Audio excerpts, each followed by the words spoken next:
ақш долларының бағамы соңғы бір жеті бойы 386 теңгеге тұрақтап тұр. Ал оның есесіне төл теңгеміздің 2 теңгеге құлдырауын отандық сарапшы мамандар ішкі және сыртқы факторлардың әсерінен орын алып жатқан құбылыс деп түсіндіреді.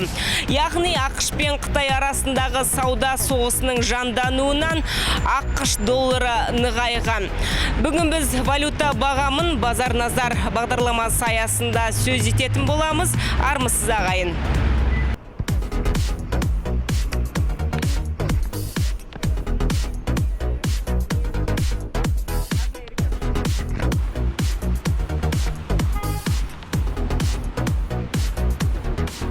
Елімізде болып жатқан оқиғаларға байланысты халық арасында девальвация болады деген үрей басым. Сондықтан да теңгені долларға айырбастауды жөн көрген көпшілік валюта айырбастау пункттеріне асығуда.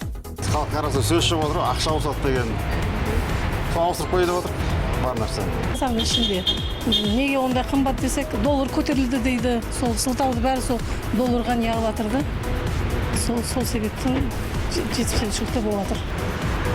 Ақшам болса, но пока ондай не жоқ. Но, конечно, болса, конечно, доллармен жинауға әрекет жасайды. Потому что доллар ешқашан не алмайды дейді ғой, енді кім біледі ол жағын. Көп адамдар сөйтіп айтып жатыр ғой.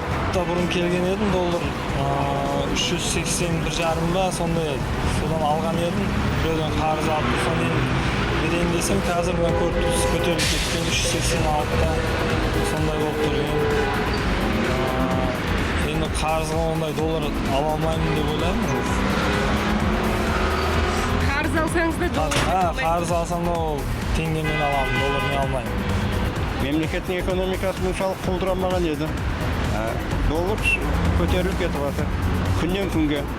Себебі әнеу күні 378-77 еді міне. 10 күннің ішінде 86-ға шығып жатыр. Бұл енді жақсы емес, халыққа да жақсы емес. Мен сенім қалмады. Алайда экономистер халықты бұлайша даурықпауға шақырады. Ақша айырбастау орындарына асығудың қажеті жоқ деген мамандар алдағы уақытта ұлттық валютамыз құнын жоғалта береді деген қауіп жоқ дейді.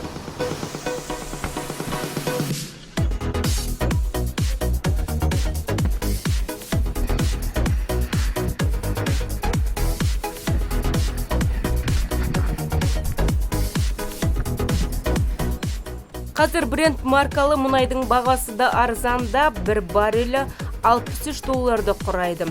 Экспортқа тәуелді елдің теңгесінің курсына бұл да әсер етпей қоймайды.